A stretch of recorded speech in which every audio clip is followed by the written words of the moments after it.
At some point in your life, you've probably heard the phrase, you suffer now or you suffer later. And that can be applied to so many situations, but most commonly, it's used for our health and wellness. So I want to dive into that since I have a unique experience working in the medical industry and now working in the wellness arena and how those differ. So let's jump right into the comparisons. If you were going to suffer now, we would be suffering with re-educating ourselves, reprogramming ourselves through our previous bad habits and let's say coping mechanisms, along with the suffering of having to take out time for exercise and movement, suffering through having to avoid certain foods and beverages that may worsen our health and damage our metabolisms and our bodies quite literally, and actually fighting through temptations and taking on accountability. That's a big one. Most people, most adults do not like to utilize accountability. And so we have to learn it later on in life. That is a tough challenge. So now that I've briefly covered the pain points of changing our lifestyles early on, integrating health, nutrition, exercise, I want to dive into the suffering points later on if we do not decide to change our health. And I want to start in the medical industry when I first walked into a long term facility working in their dementia ward. The majority of the patients had Alzheimer's, which is considered type 3 diabetes now. It is quite literally associated with having elevated blood sugars, which in turn cause damage to the brain. There's a lot of studies out there now. This is very common knowledge, but unfortunately, our culture doesn't explain it, talk about it, identify it as it should. So, what I saw there was not only patients suffering, sitting in wheelchairs, restrained because they were a fall risk, and wearing diapers because they became incontinent. Not only I saw that, and that was difficult to see and try to take care of, but also the fact that no one came to see them. Their family had, for a better word, pretended they don't exist anymore.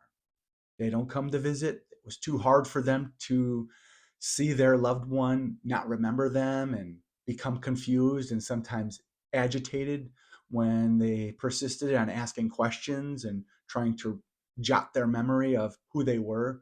And so they didn't come to visit.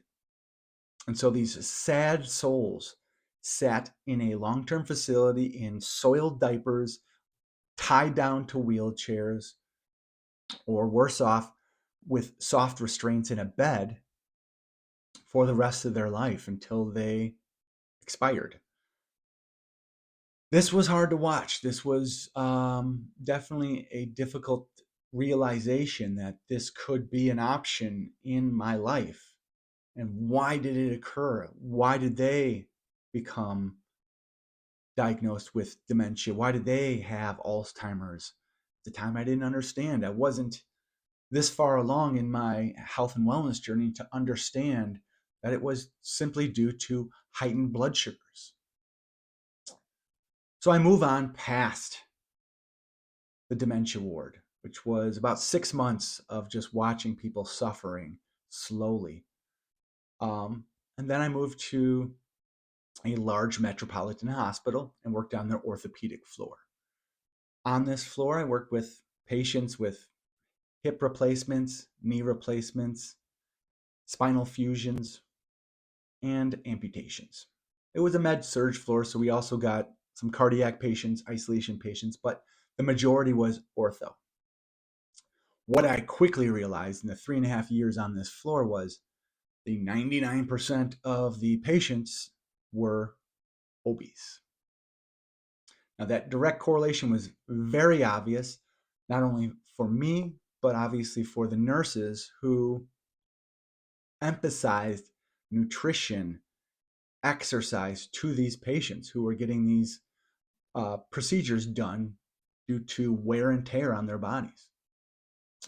Also, the underlying issue that wasn't being addressed is that the inflammation in the body was quite literally wearing it down, not only the weight itself on your wear and tear of your joints, but inflammation in itself can attack a joint and really wear it down.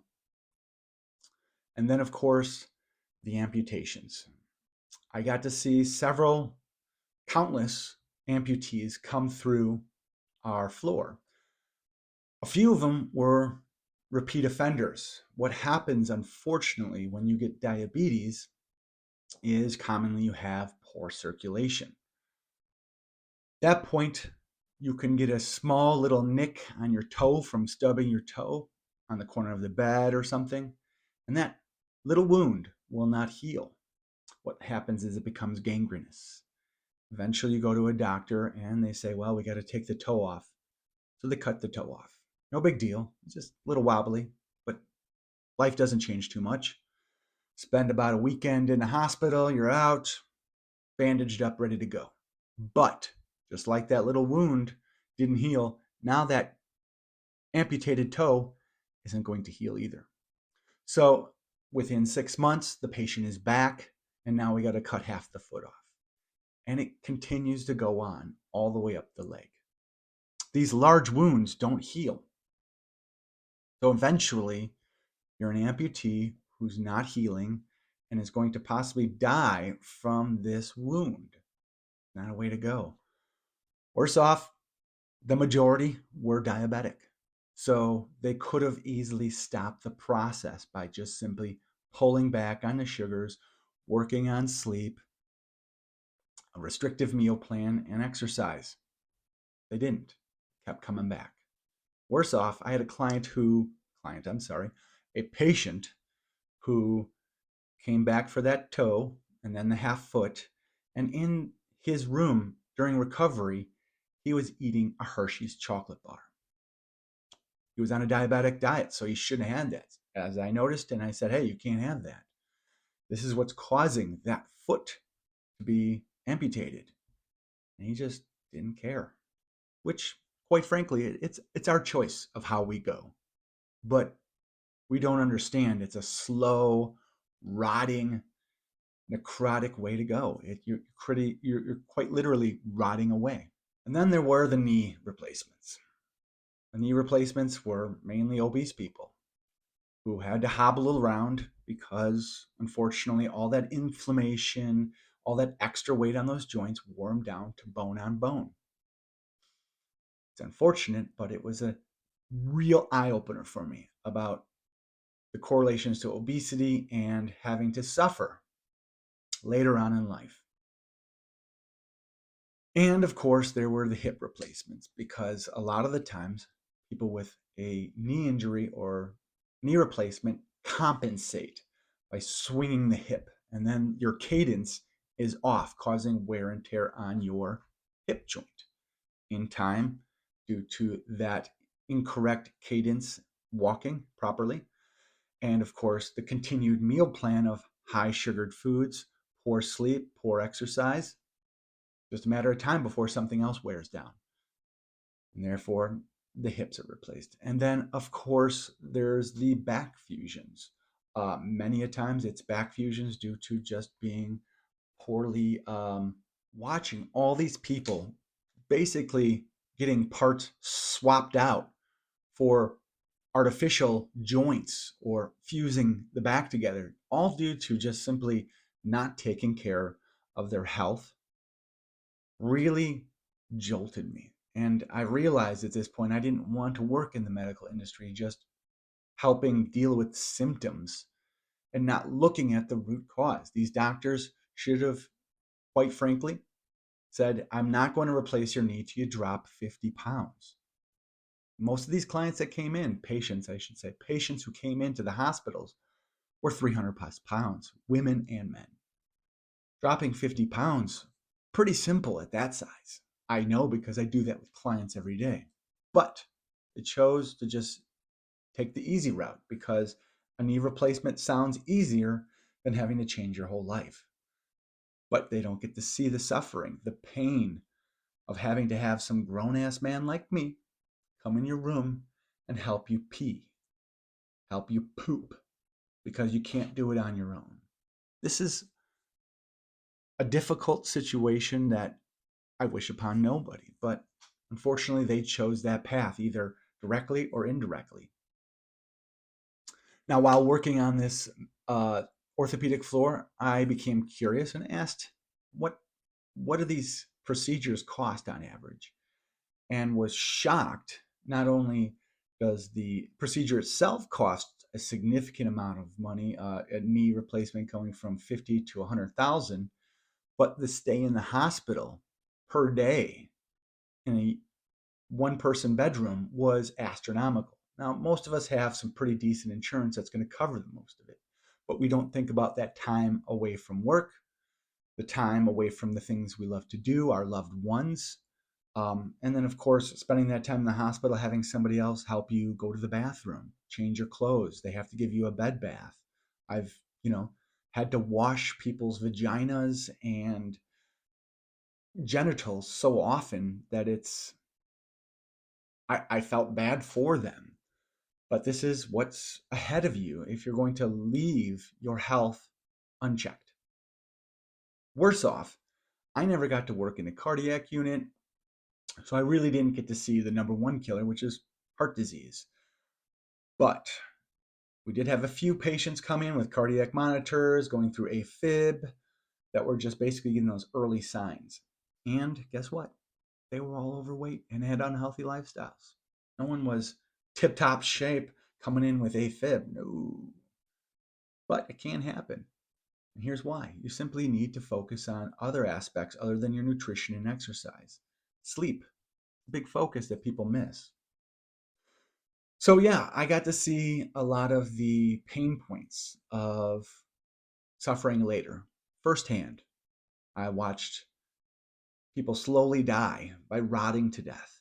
I watched people have to replace body parts because they just simply didn't take care of their own. And we don't even talk about the cost of your family suffering. We've gone to enough wakes.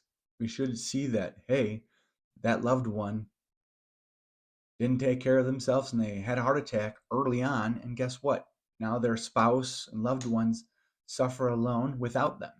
Who's going to take care of his wife later on in her elderly stage? Not him. She's all alone with hopefully some kids to help her get through, but otherwise, she's alone. That is the unnecessary suffering that we can possibly avoid by just simply putting in the suffering early with changing and reprogramming our health and wellness. Now, one area of suffering that we don't usually think of is the suffering of regret. Being in that stage of perhaps debilitation, amputation, or early signs of dementia, and realizing, oh shoot, I did this to myself. Or how did I do this to myself? I don't get this. I don't want to be here. This is horrible. I wish I had lived my life differently. I wish I put down the alcohol 20 years ago. I wish I stopped eating Snickers every night before bed. I wish I didn't stay up till 4 a.m. And then go to bed for only a couple hours.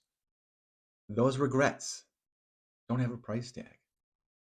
They do have a level of suffering associated with them, a level of suffering that none of us need or deserve. So I implore you all to suffer early. Invest in yourself, reprogram, educate, and avoid the majority of what I've just talked about. Thank you for watching. If you have any questions or comments, please leave them in the comment section below, and I look forward to seeing you again soon.